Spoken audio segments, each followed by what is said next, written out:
this might be a good idea. Start with a word of prayer, but before we do we have any prayer requests? Yes. Family that we know, the Steiner family, they had a baby on the first, and then he died yesterday. 3 days old. Oh wow. He had trisomy chromosome. It's like 3 chromosomes, but trisomy 18. He had three chromosomes on the 18th, or 3, whatever, however, but anyway. It was, Wow.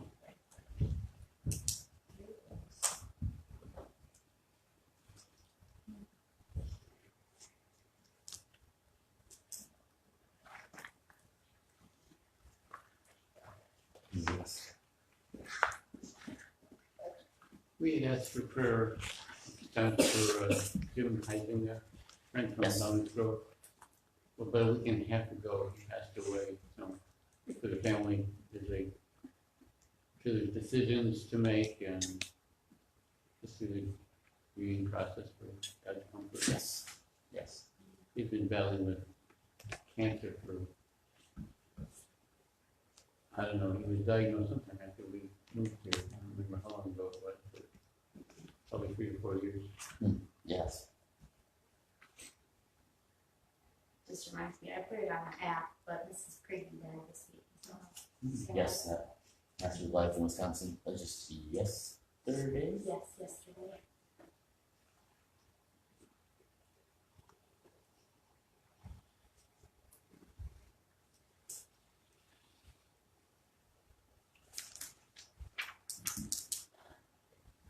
Anybody else? It does not have to be another death. There's a lot. I know.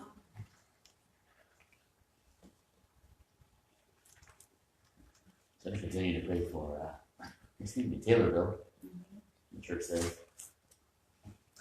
I know there's lots of churches there, but one church that we are aware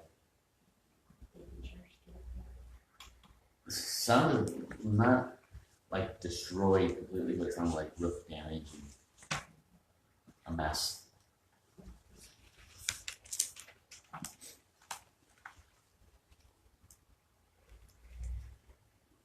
And back to make sure it's the right way.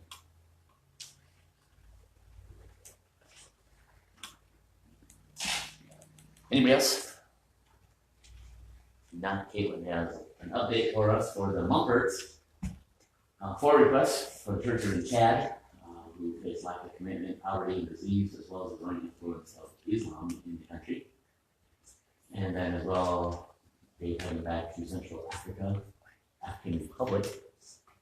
Through the outreach and soul care at our home church in inner city Minneapolis. What church is that? I just lost the name. Fourth? Yeah, something, yeah, what's that? Cindy's job, I need at Christmas time, and certainly this direction with them. The next step for her as well, there in the Twin Cities. So pray for the Mumfords here this week. I'd say kind of home, but kind of not, as far as the mission field goes. Living in the Twin Cities, but obviously Dave and sometimes Cindy as well head back and forth to different fields to be a help there.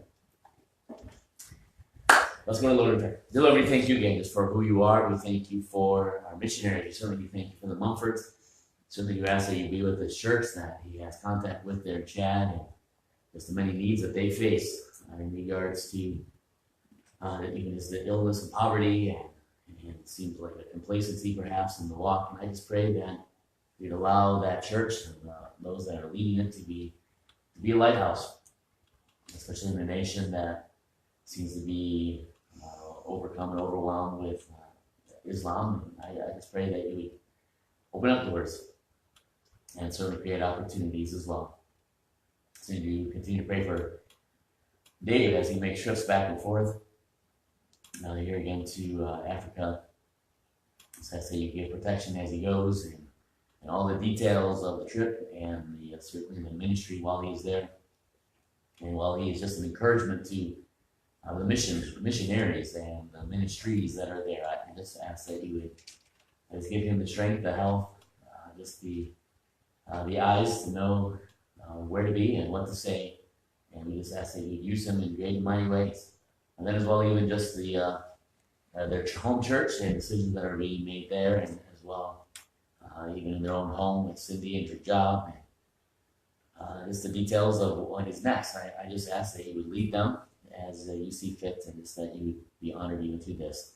So you ask that you be with the Steiner family, and that for this little one, certainly you are aware of those needs, you're aware of the hearts, you're aware of the heartache. I just pray that you would give grace in that situation, and certainly just direct hearts and steps towards you. And then as well for the family of Jim Huizinga and his passing about a week and a half ago or so. I just pray that, certainly I would assume by now this services are over, but certainly the heartache, the loss remains. And I just pray that you would give just that very presence to the family and for decisions beyond this as well.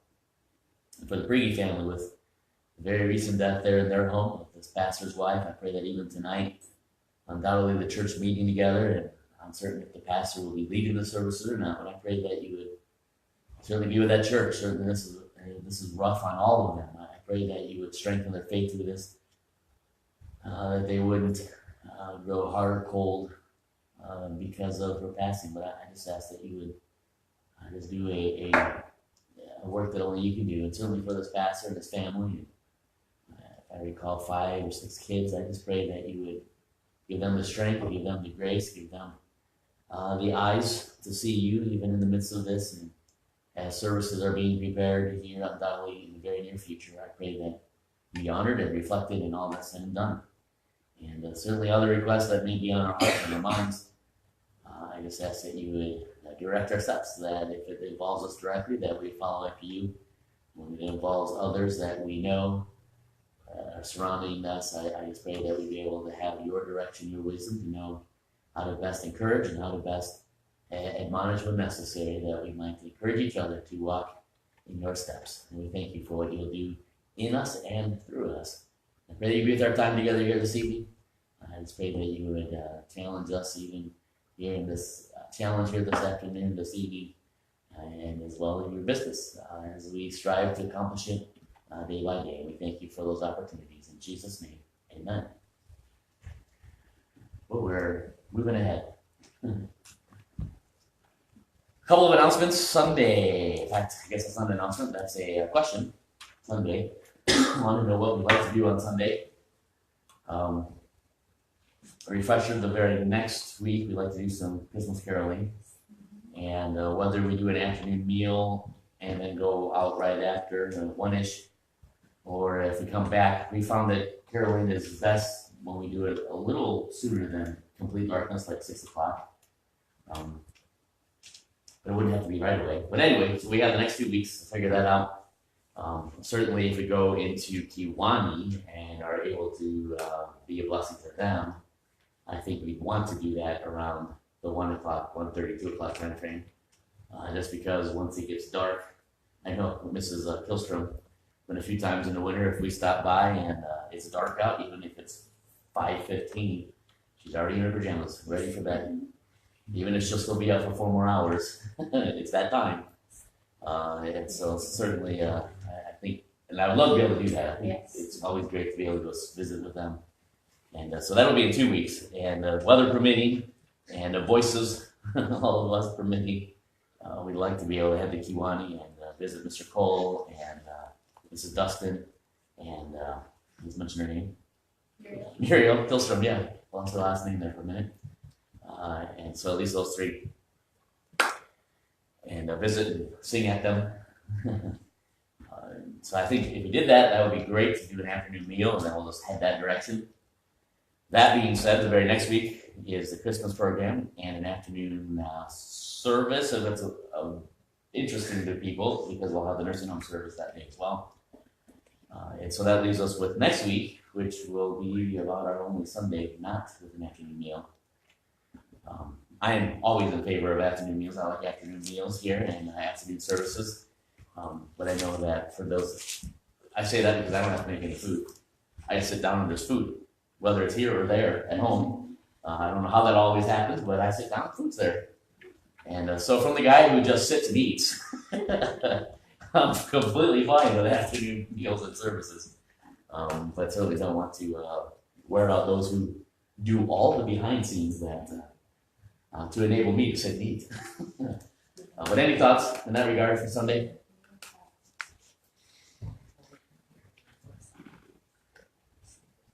Very, do you have an opinion? Like pastor, I feel bad echoing that, but I like afternoon services meal too because it's nice to sit down and eat. Yes, Pretty sure we could either way, so it's not a problem. that's true.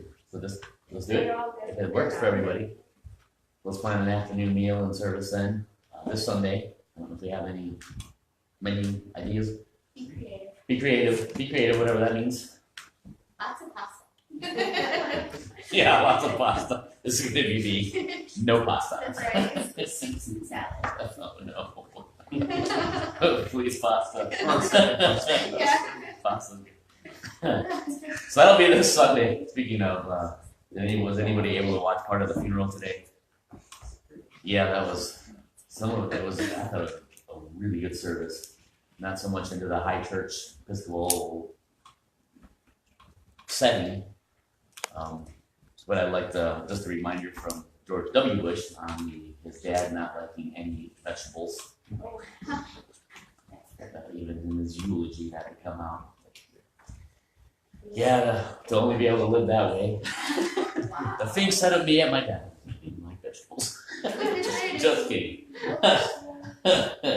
Yes, We're gonna do Mexican, Mexican. that's our theme. Very good. So some sort of Mexican taco dishes, whatever, goes with Mexican. So that'll be Sunday. Am I forgetting anything?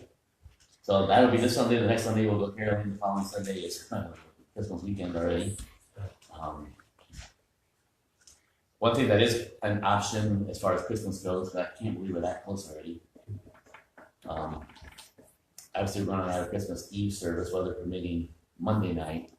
And so there is always the option of just doing a meal here and just staying downstairs, whether we have an afternoon service or not.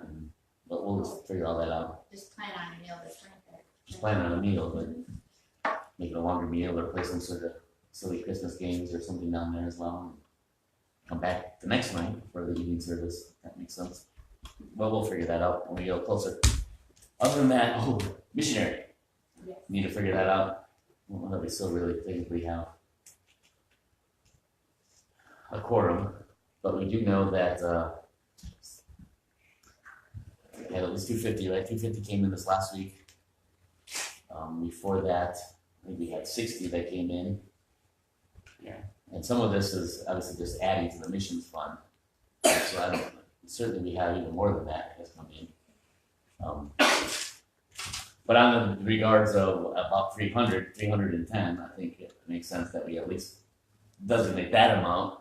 And I don't even know that that would necessarily be a vote since that was actually designated, so to speak, for the missionaries.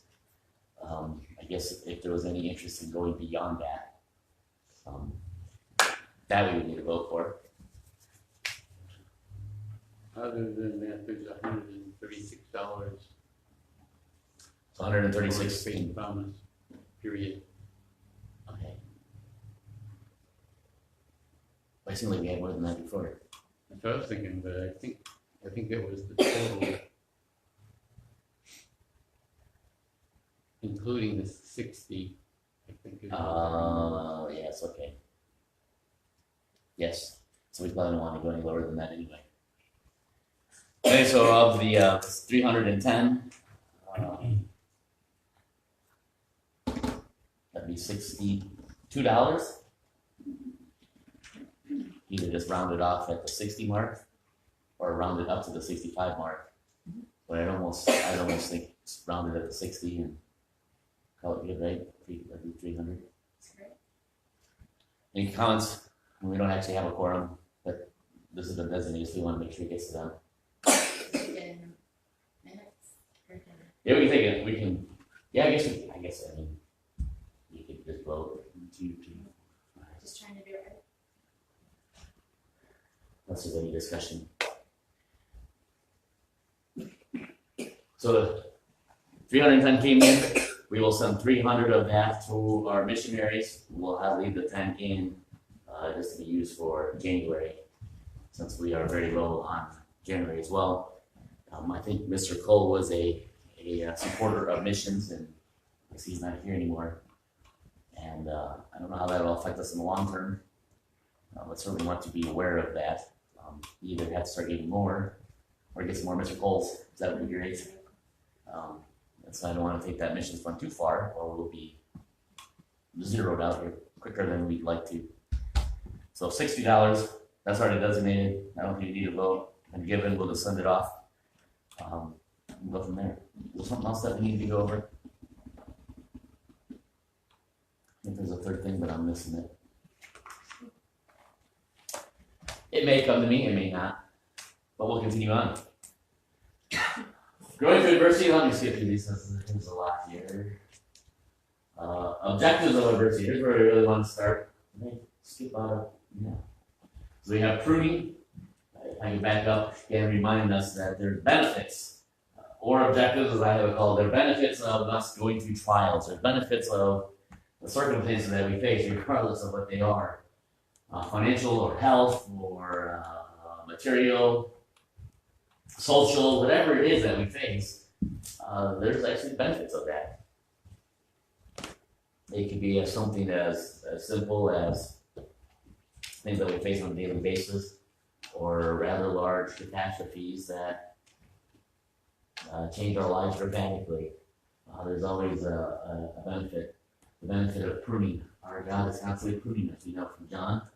There's aspect of molding us into His image, which they really do go hand. All three of those first ones go hand in hand, which is why we did all three of those at the same time. Pruning, holiness, and dependence really is the whole conglomeration of what God is doing in our lives as He prunes us to make us more like Him and become more dependent upon Him, which is, if you recall, abiding in me so that we can be pruned. They all go hand in hand. The last time we went over this, which was quite some time ago now, we went over perseverance. And you endured a great fight of affliction, you were ridiculed, you were sacrificed, you held on with great confidence to your God, but you have need of patience. And what a reminder for us that, boy, we've had some quote unquote success in this last trial, but that doesn't mean that we were there, that we arrived. So we forgot to do a work in us. And we need to persevere to properly follow God's will, not just grudgingly do so, but perseverance to follow through. And then without perseverance, we can still certainly go through the motions. And how easy that is many times in our walk. I don't know about you, but I think there's been a few times in my life, or our home, our marriage, or the circumstances we face together, where it just seems to be overwhelming, and you almost go into autopilot mode. Does that kind of make sense? Maybe your brain isn't even as engaged. You're just somewhat overwhelmed, and well, we'll just see what today has, and we'll see what tomorrow has, and then the next day. And almost kind of an autopilot, which can be good if our feet are headed in the right direction. It can be very bad if they're not. But we remind ourselves that perseverance isn't just simply making it through.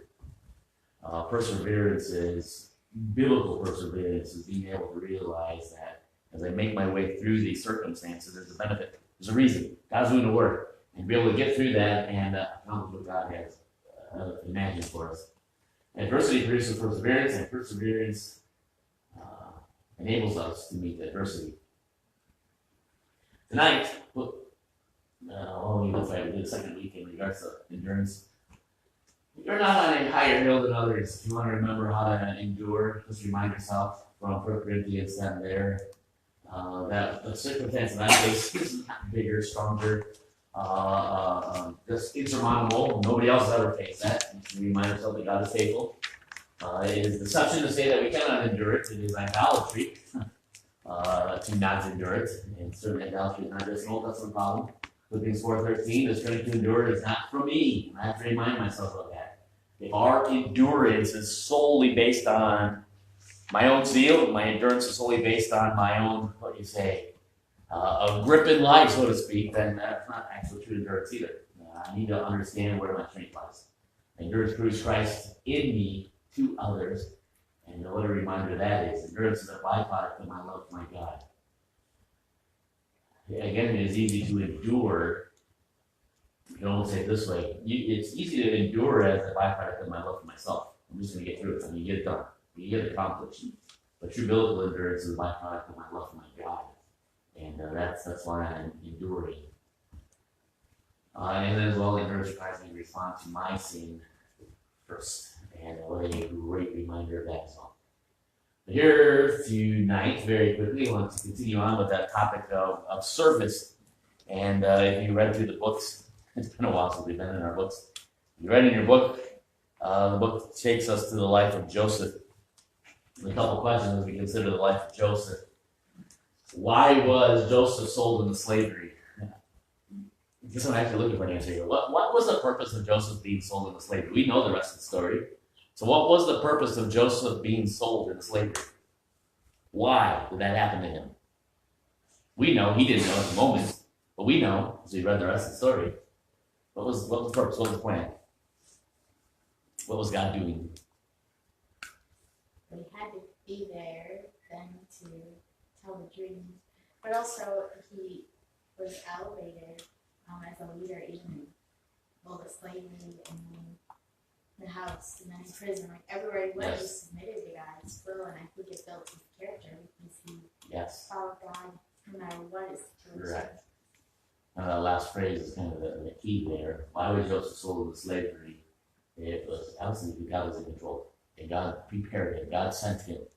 God enabled him to be sold into slavery. You say that way. God enabled him to be sold into slavery because he had a purpose for him, not at home, but in Egypt. And stepping into Joseph's shoes at the very moment of being sold into slavery, it would be easy for all of us to talk about perseverance or lack thereof. It would be easy for all of us to throw up our arms and say, what in the world? This is not what was supposed to be happening here. But God had a plan, and God was doing the work. And it was in order to fulfill God's timing, in order to fulfill God's purpose. Same thing could be asked, why was Joseph brought to Pharaoh? Of all the places that he could have ended up, what are the chances? And we know, because there's no accident when God's in control. But of all the places, Joseph was brought to none other than Pharaoh. And we know, again, the rest of the story and why that was. But again, it was obviously the very hand of God was bringing these all to place. Why was Joseph in prison? He didn't do anything wrong, but it was certainly, again, God using these things to put Joseph right where he needed to be. Again, the question we ask, why was Joseph forgotten? Hey, let me tell you the meaning of this dream. When you get there, don't forget me.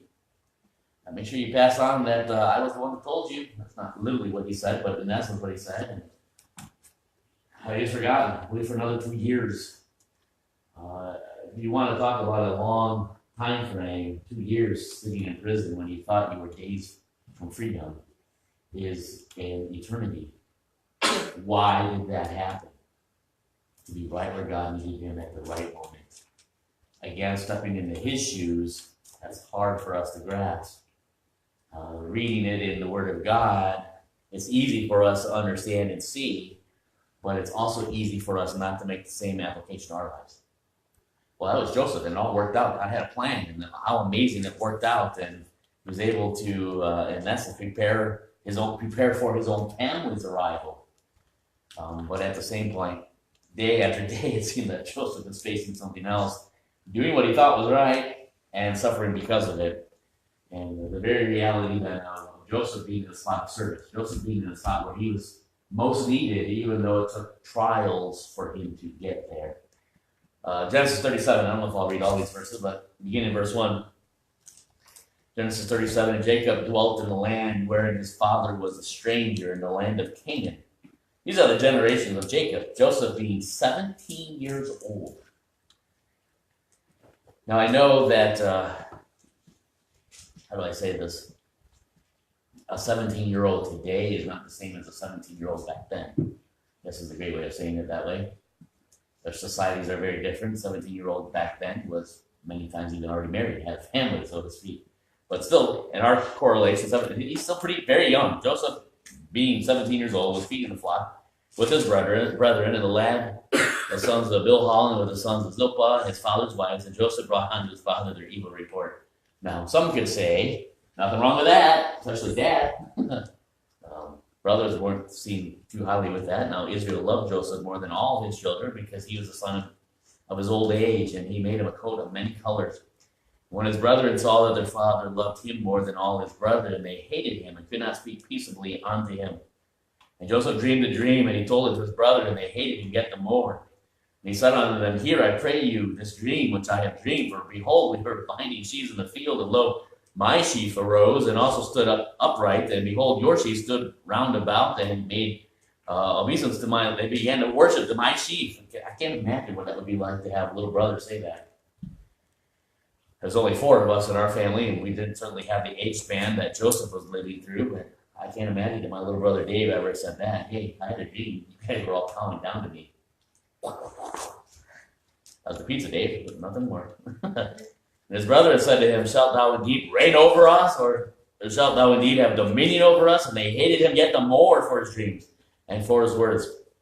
And he dreamed yet another dream, and told it his brothers, and said, Behold, I have dreamed a dream more, and behold, the sun and the moon and the 11 stars may worship me. And he told it to his father and to his brother, and his father rebuked him and said unto him, What is this dream that thou hast dreamed? Shall I and thy mother and thy brethren indeed come to bow down ourselves to thee, to the earth?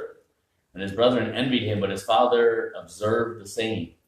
And his brethren went to feed their father's flock in Shechem. Now, I'm kind of I intended on putting a map up here of some sort, but trying to find all the details was difficult, and I ran out of time to find this map.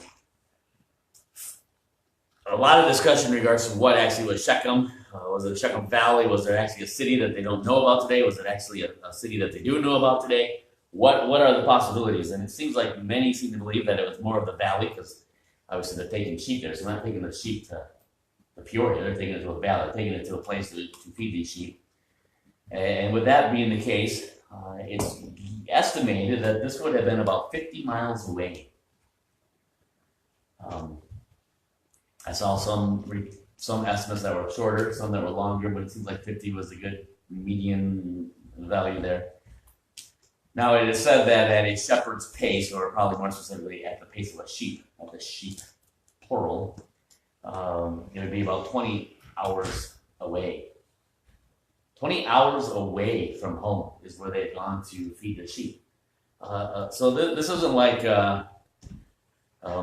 going from Toulon to the field over there. This is a good distance that they're taking these sheep.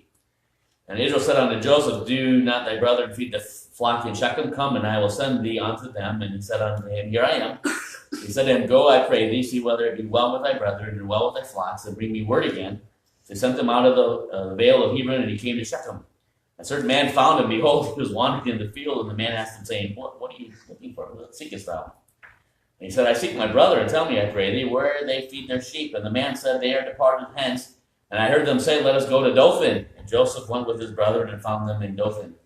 Now, it is said from the valley of Shechem to Dothan is about, what did I find, another 20 miles away. I know this is very rough, but imagine from Toulon, his brethren take the sheep through, say, Peoria. Imagine walking to Peoria by foot.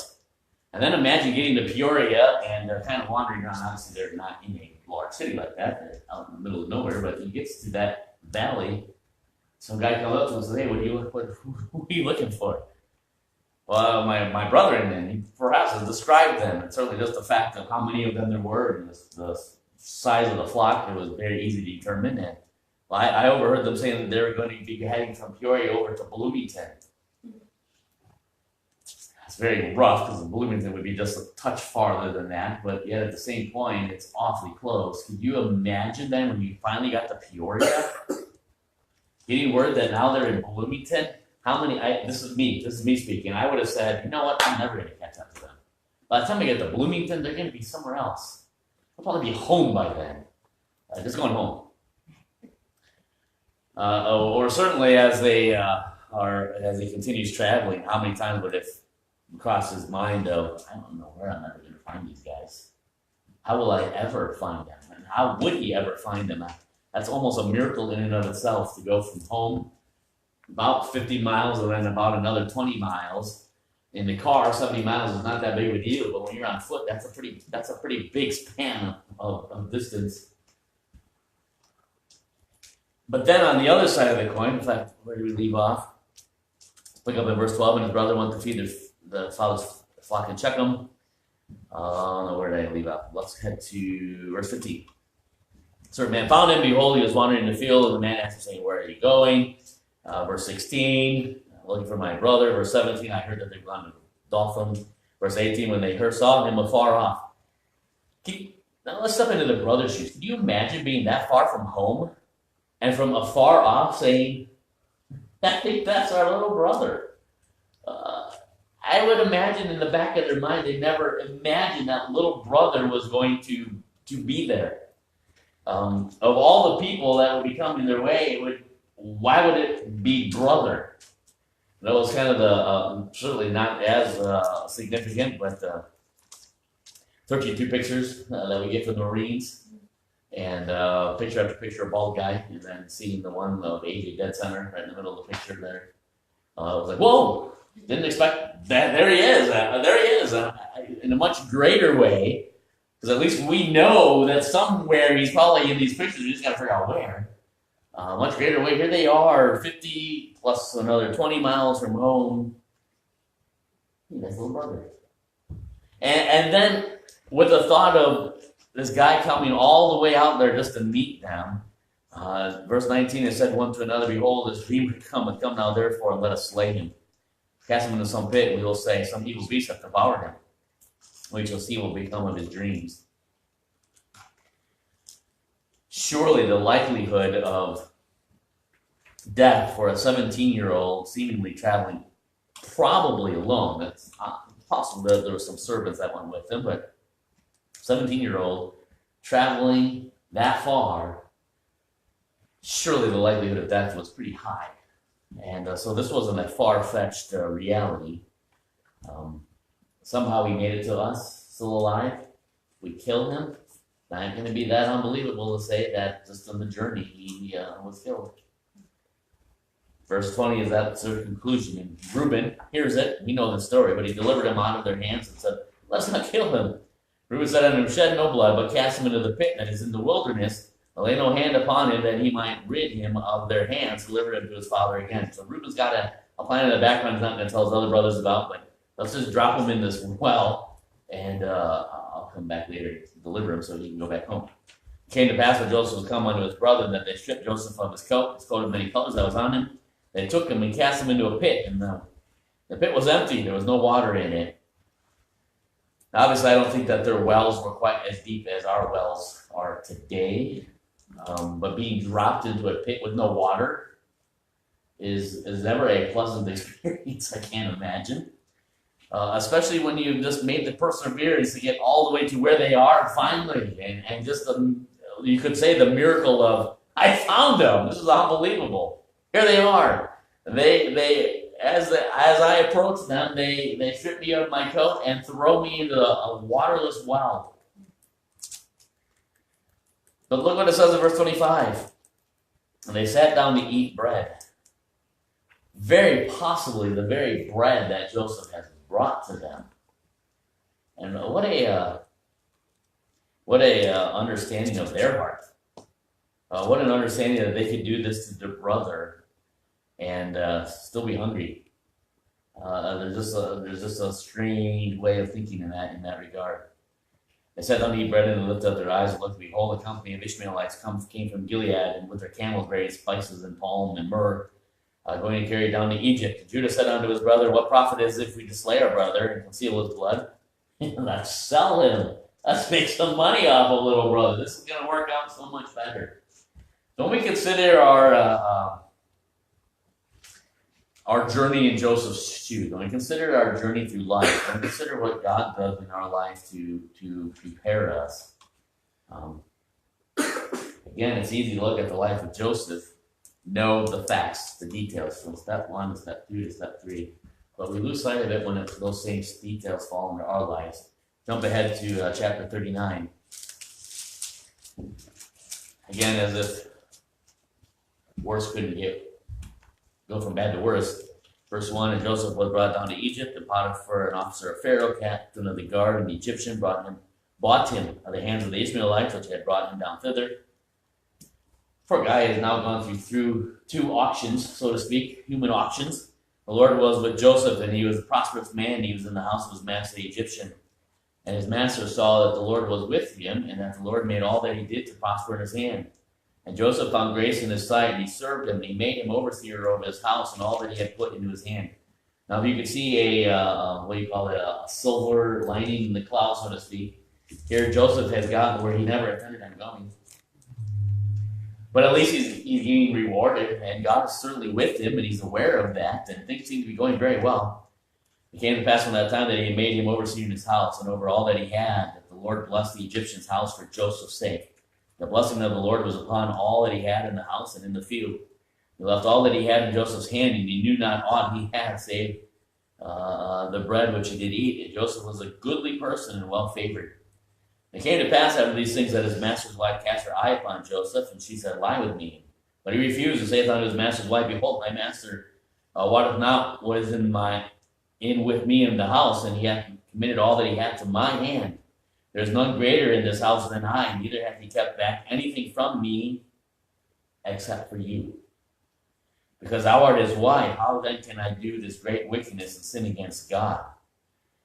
And it came to pass that she spake to Joseph day by day, that he hearkened not unto her, to lie by her, to be with her. And it came to pass about this time that Joseph went into the house to do his business, and there was none of the men of the house there within. And she caught him by his garment, saying, Lie with me. And he left his garment in her hand and fled, and got him out. And that's an entire sermon of being a man of character, being a person of godliness, and being able to understand perseverance and pursuit of God, even when there's nobody around, nobody would know.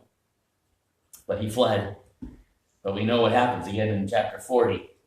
We have the dream and regarding the butler and the baker, and it seems to be going well, and then things fall apart again. Chapter 41, after the 2 years of being in prison, he's released. And what's the application of Joseph to our life? I'll just sum it up that way, because we know the story. I don't need to read all these verses. When we consider my life, we consider your life, we consider our life, how often do we find ourselves in the shoes of Joseph, that even when we're trying to do what is right, what is godly, things don't go well for us. There's a lot of preachers that preach a prosperity salvation, a prosperity gospel, that you trust God and everything turns into roses, everything turns into money, everything is going to be tremendous blessing. And although we obviously, I hope, know that the error of that kind of thinking, the very reality is when we face it in our own lives, we seem to be doing what is right and something bad happens to us, it's easy to get, obviously, a little discouraged, a little overwhelmed, a little frustrated.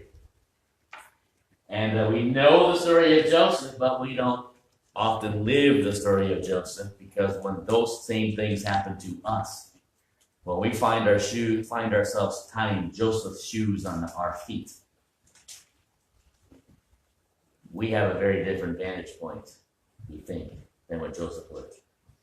My scenario is different. My purpose is different. What God is doing is different. In fact, we're not even sure that God is doing anything. Why am I doing what is right and all these bad things are happening to me? So very quickly here, what is it that adversity does in regards to our service? Adversity molds and prepares us for a service of restoration. You know, there in the last chapters of Genesis, that or in the later chapters, that because Joseph being where he was supposed to be, and even because of the suffering that Joseph had to go through, we know that he is in a position of restoring not only his dad, but his brothers. And how often then do we forget that very reality that there are times that God brings us through difficult times, not only for the benefit of us, but for the benefit of others. And that aspect of restoration. Well, then, kind of going into the New Testament, because adversity molds and prepares us for a service of comfort. Now, the service of comfort is not our own comfort. I'm going to go through this trial so that I can be more comfortable. I'm going to go through this trial so that I have an easy life.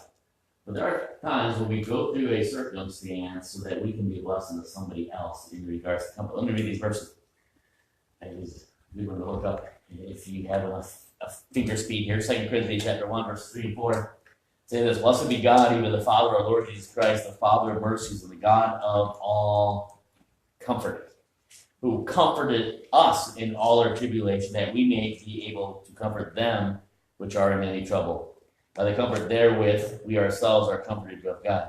I remember Peter Wright referred to these verses when he was here. But the reminder that there are times that I face, now this seems to be, if we have a selfish mindset, this doesn't make any sense to us.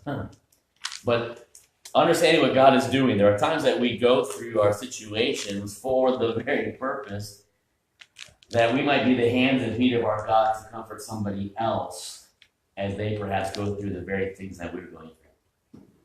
And I can attest to the fact that that has taken place in our lives many times. Somebody else has got, especially another pastor, another missionary, an evangelist, somebody is perhaps in ministry, say, hey, I've been there, I've done this, I've gone through this, and this is what God did, and this is how it turned out. And what a comfort it can be just to have words of encouragement of somebody who's been there, done that, and lived that. And what an encouragement that is. But there are times that I think that God allows, I would say, not neglecting the pruning and the holiness and the cleansing and our need to learn perseverance. There are times that God allows scenarios in our lives so that we can be a blessing of comfort to somebody else. Again, if I'm going to be selfish in my thinking, I'm going to miss that. I'm not going to see that. But what a joy to be able to be that, the hands and feet of our God. Comfort. The God of our comfort is enabling us to do his work of comfort. Is in essence what those 3 verses are saying. The God who is the God of comfort has directed our lives to be able to be a blessing and a blessing of comfort in their hearts and their lives as they face some difficult situations. We may find ourselves in the bottom of a pit and see what God did in our lives. And then we come across, and it's amazing how God does this. And I can attest to this, and we can probably all attest to this. If you ever spend some time in the bottom of a pit, wondering what in the world God is doing, and then you realize that God did actually do what exactly we never imagined he would do. It almost always seems that then you're running into people in the bottom of a pit. And how are we able to comfort them? What do we do when we comfort them? Say, for instance, not that we've had cancer or anything along those lines, but let's just say our fictitious Mr. McGillicuddy that's sits in that front row there. Never really says anything, he just is there, somewhere over there. Mr. McGillicuddy is diagnosed with stage 4 cancer and doesn't look good. How am I able to comfort him? What is it that I say to him?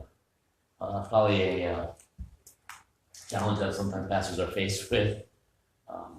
One of the evangelists of small churches is not as frequent as some of the pastors of very large churches that perhaps on a weekly basis face that. But what is it that you say to bring an encouragement? What is it that, how do you encourage somebody else? To give you some thoughts that I just jotted down, some things that we should not do. Number 1, we shouldn't just ignore the situation. That's easy to do. I'm not even going to bring it up. I know that you're dying. I know that this is frightening. I know that this is not what you hoped for. I know that this is a challenge for you. I don't want to bring it up. The very thought of bringing up what you're dealing with scares me, it frightens me, and I know it's going to frighten you. And so we attempt our comfort by ignoring what he's going through. Ultimately, if we could get Joseph to come back to us today and say to Joseph, how do we comfort somebody like that? What is it that we need to be able to live out? I would think that he would remind us that God has a purpose. God has a very great objective in Mr. McGillicuddy's life, as he does in my life. And to ignore what he's going through, not that we have to put it up on the billboard and smoke signals and broadcast it everywhere, but to ignore what he's going through because I'm just too scared to talk about it. And don't want to get him scared about it. He's very aware of what he's going through. He's already thought more thoughts than we could ever imagine what he's going through. But I think it's a clear reality that we're missing out the purpose, the objective, the benefit of trials. And so don't ignore it. Don't ignore the situation. But as well, another danger, if we're not going to ignore it, is we compare the situation to ourselves, somebody else. Which really also isn't very much of a comfort if you think about it. I go up to Mr. McGillicuddy and say, yeah, I've known 3 people that have had that cancer before. So, how's that? So what are they doing today? Well, 2 of them have already passed away. One of them's almost, well, certainly that's not helping him out in any means. And so ignoring the situation isn't going to necessarily bring him comfort. Again, I'm not saying that we go there just to focus on his problem, but as well trying to compare or minimize it by saying, you know, this is what I've seen, and we've heard this as well. I'm not picking on anybody because it's probably very easy to do. Someone's going through a big catastrophe like Mr. McGillicuddy, and somebody will go to comfort, and all they can talk about is the one time they had to go into the hospital because they had a hangnail. And maybe not to that ridiculousness, but I've seen that. I know we've heard of that many times. That and you scratch your head thinking, this guy that you think you're comforting with that story wishes he had what you had. He wishes his life was just the hangnail. And although that was pretty serious to you at the time, what he's going through is not being comforted by your hangnail. He's facing the very reality of death here soon. At least from what he's been told, and minimizing it by saying, hey, I've already gone through that. So-and-so already went through that. Well, that's not helping. That's not really comforting him.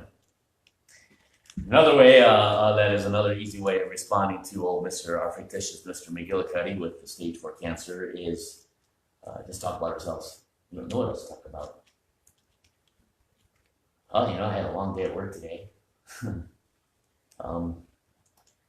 I had this one customer that came in. We just started going into stories, and maybe even funny stories, and certainly is not often a bad thing to kind of bring in humor and try to lighten the air and lighten the attitude, so to speak. But have we comforted as God comforts us? Well, let me say it this way. When we understand the comfort of our God, is it because He ignored what we were going through? No.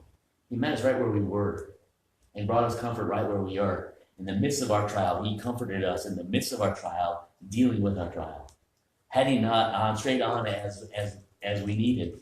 Is it because He simply, this is somewhat contradictory because He's actually God, but because He just talked about Himself? Obviously, our focus should be just about Him. But if we can understand that we are God's instruments to be a blessing to others in the area of comfort, to serve others in the area of comfort, because we know, I've been in the bottom of a well before. We know that, not necessarily specifically, been sold into slavery before. We know what it feels like to try to do what is right and be accused of that which is wrong. We've been there. We've lived that. But we know that God is bigger than that. We know that God is gracious, and we know that God is faithful. And although we've had those ups and downs in our life, and there have been a lot of times where we've wondered what God is going to do, we can constantly state that His mercies are new every morning, and His faithfulness never fails. Because He has comforted us in the midst of our conflict, in the midst of our chaos, and He has enabled us to be His hands and feet, comfort others in their time of need. And what a blessing that we have. Honestly, 2 Corinthians, those first, third and fourth verse of 2 Corinthians chapter 1 are easy verses for us to pass on to the pastor, the evangelist, to that other saint, other Christian. But we neglect the very reality of this for us. So speaking of us, and the challenge that we can be a blessing to others, and just the very comfort that God gives to us. I think there's an advantage at times to bring humor and comfort. I think there's an advantage at times of just being a quiet shoulder to cry on.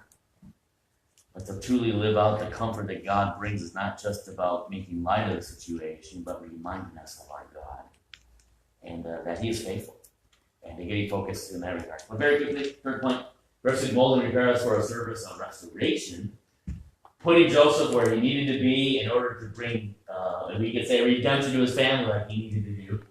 God does the same thing for us today. Adversity molds and prepares us for service of comfort. I might not understand why I'm going through this, but God is going to enable me to encourage others as well. Things like the pregnancy center. I obviously doesn't live in this area anymore, but people like Christina, who went from client to a Christian and moving forward for the Lord. I think there's things that she could minister to people in a way that many others can't because she's been that, she's lived that. And she can bring hope where there seems to be no hope. Because she's been in that pit before. She's been in that point of despair of, oh, what do I do? Same thing God does in our lives. He brings us to these circumstances so that we can be that kind of blessing. And lastly, adversity goals and prepares us for a service of encouragement. Encouragement is one of those tasks that I don't think I'm being judgmental by saying this, but encouragement I think is one of those Christian traits that is often neglected. Can I say it that way? If you ever, I know we have all faced this. You ever have somebody that was just an encouragement to you in a time that you really needed that encouragement? And it's changed your life, ultimately. Maybe it was just they said this is exactly what I needed to hear at that exact moment. And what they said, what they did, who they were, where they were, it was just an encouragement to our lives, and almost to the point where we can almost remember exactly where we were, what we were wearing, what we were doing when they said those words. I can think back all the way back to grade school, and many instances before that, but I clearly remember instances of grade school. I remember one day of school there, just nothing was going right. You have days like that. I don't remember ever having necessarily bad grades in school. It was possible. I maybe blocked those out of my mind. But it just seems like it was just one of those days where, if I'm not mistaken, let me put the pieces together. My mind is trying to figure this out. I had a day that for lunch, most of the time, my brothers would get peanut butter sandwiches, peanut butter bread. Obviously, you know my aversion. And so many times my lunch was a cheese sandwich, bread, butter, cheese, butter, bread. And occasionally my mom would make an egg salad sandwich, which frankly stunk like nothing else you've ever smelled. But the taste wasn't too bad. It had a little more sustenance than one slice of cheese. And so there were times that my mom would make me she's probably listening, so I'm going to get myself in trouble. I'll be waiting at the driveway when I get home.